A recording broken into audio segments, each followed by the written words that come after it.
Yos nakama, selamat datang di Lifestyle Anime. One Piece Chapter 1024 sudah rilis versi bajak lautnya. Namun seperti biasa, masih berbahasa Yamete. Yamete kudasai. One Piece Chapter 1024 mendapatkan judul A Certain Someone, atau jika dilokalisasikan akan memiliki arti seseorang tertentu. One Piece Chapter 1024 mendapatkan jatah poster spesial yang digambarkan oleh Oda Sensei sebagai penghargaan terhadap program polling karakter One Piece terfavorit, seperti yang dapat nakama Opler lihat di layar. One Piece Chapter 1024 diawali dengan memperlihatkan kondisi di lantai 2 kastil milik Kaido.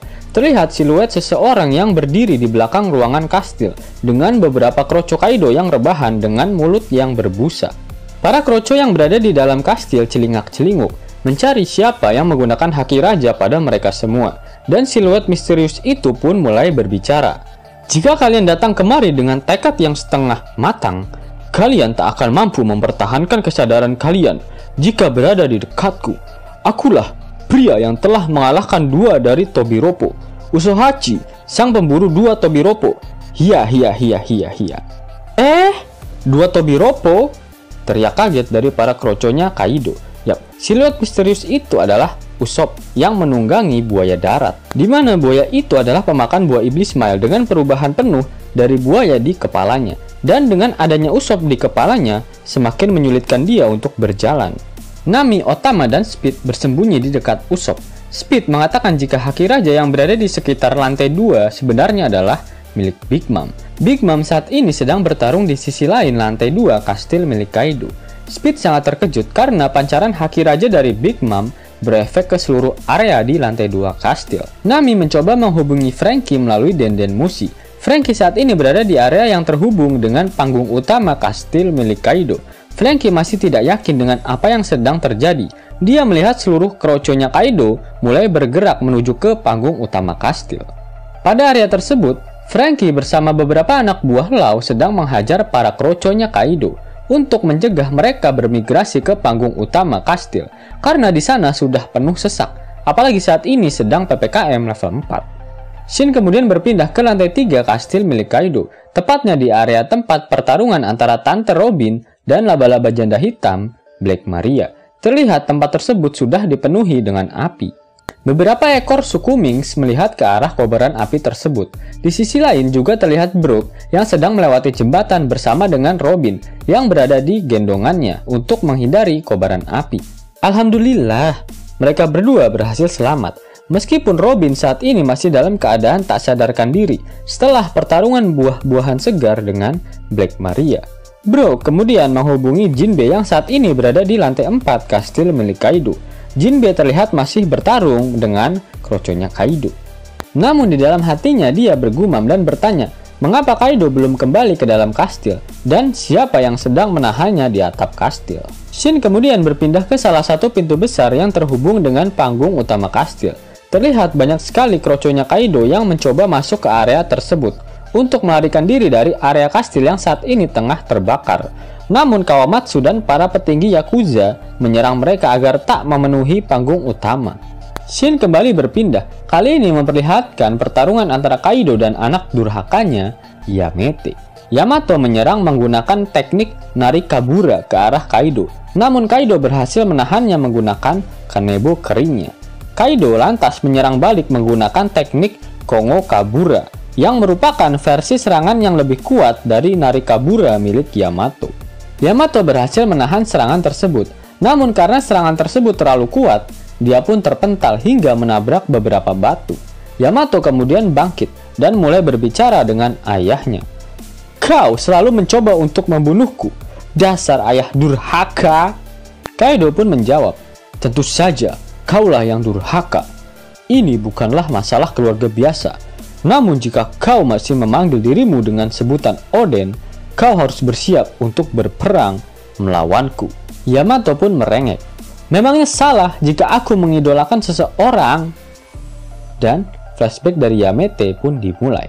Diperlihatkan Kaido dan Yamato kecil sedang berada di gapura besar yang merupakan pintu masuk utama Pulau Onigashima, di mana masih terlihat patung naga raksasa yang nantinya akan dihancurkan oleh Portgas di Aceh.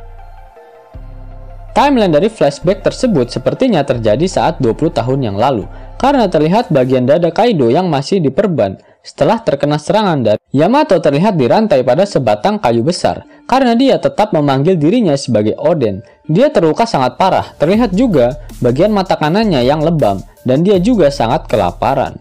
Penampakan Yamete kecil sama seperti penggambarannya saat ini, baik itu pakaian dan gaya rambutnya. Hanya saja ukuran buah segarnya yang masih kecil. Di sekitar Yamato terlihat beberapa kroco Kaido yang rebahan dengan mulut penuh busa.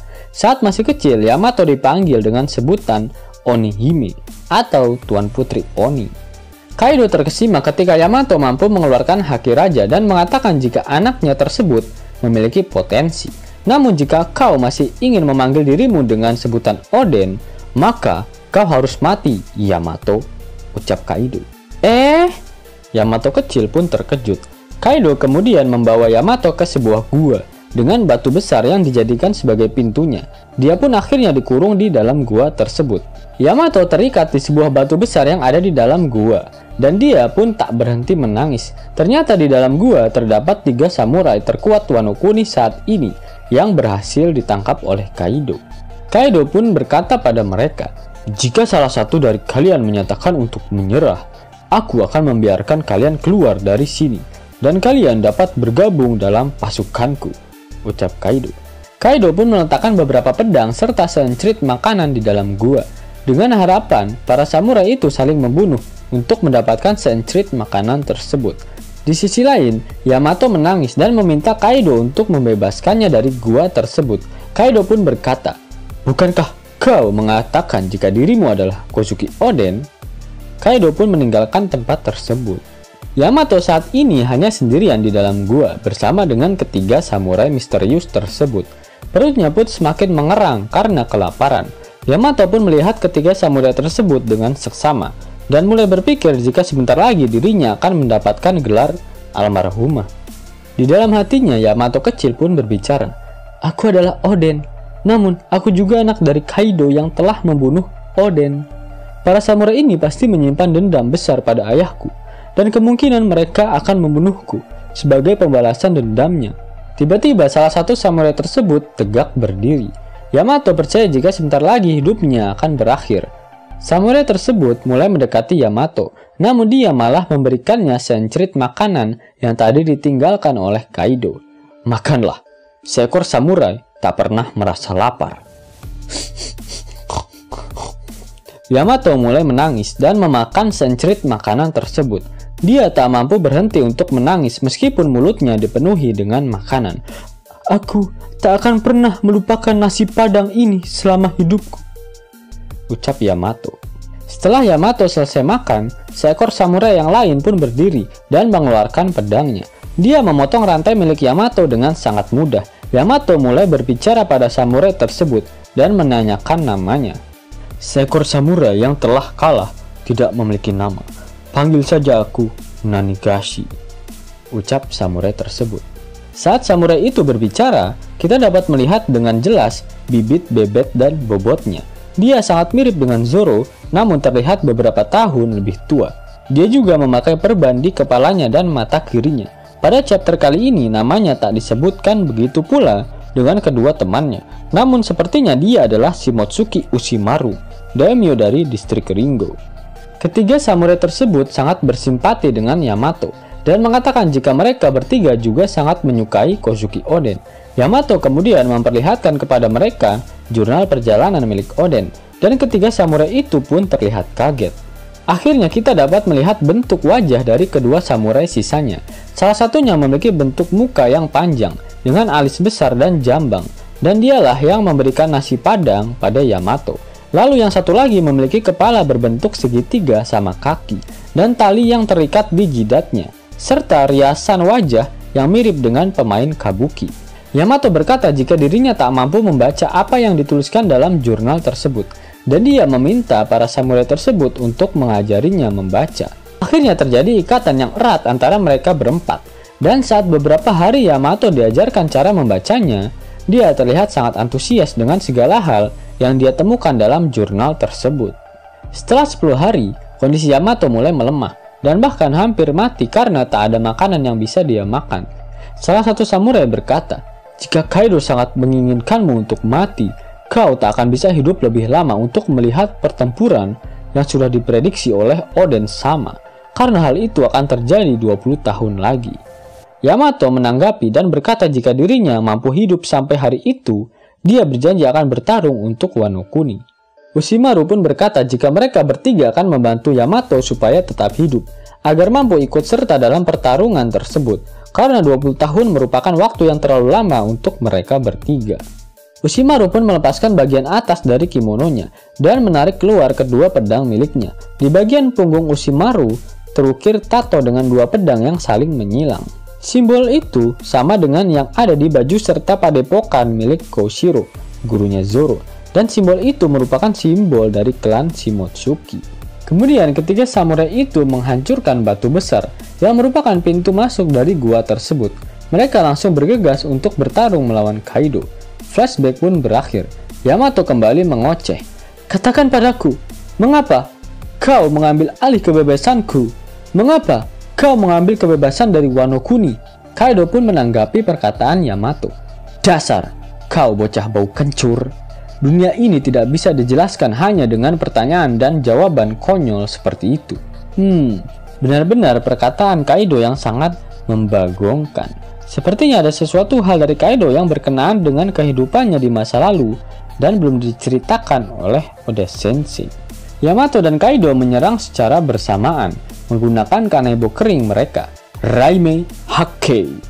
Terjadi benturan haki raja antar keduanya, bahkan sampai terjadi ledakan dengan petir hitam di sekelilingnya. Dan untuk pertama kalinya Yamato dapat mengimbangi kepretan dari Kaido, dan kedua serangan tersebut berakhir seri.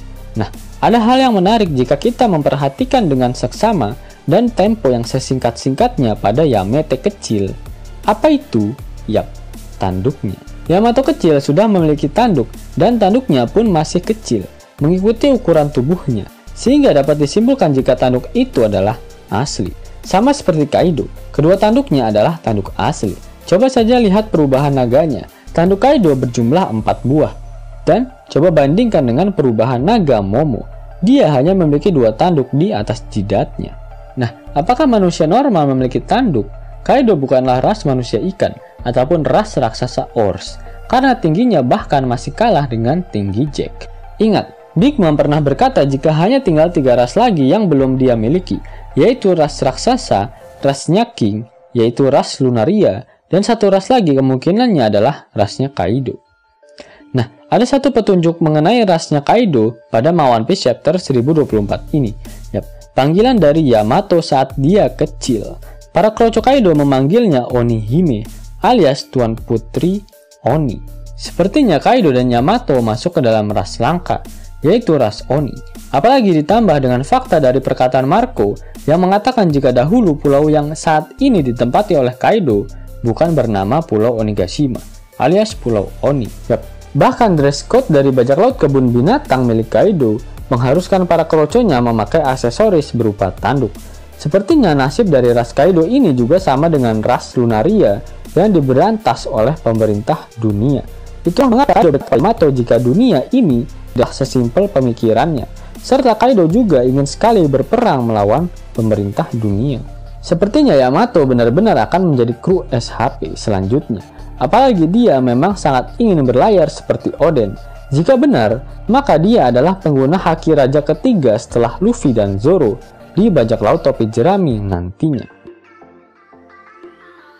Yos nakama, itulah review lengkap One Piece chapter 1024. Jika nakama menyukai video ini, jangan lupa klik like, share, dan subscribe channel ini ya, agar nakama semua tak ketinggalan info menarik seputar One Piece. Arigato.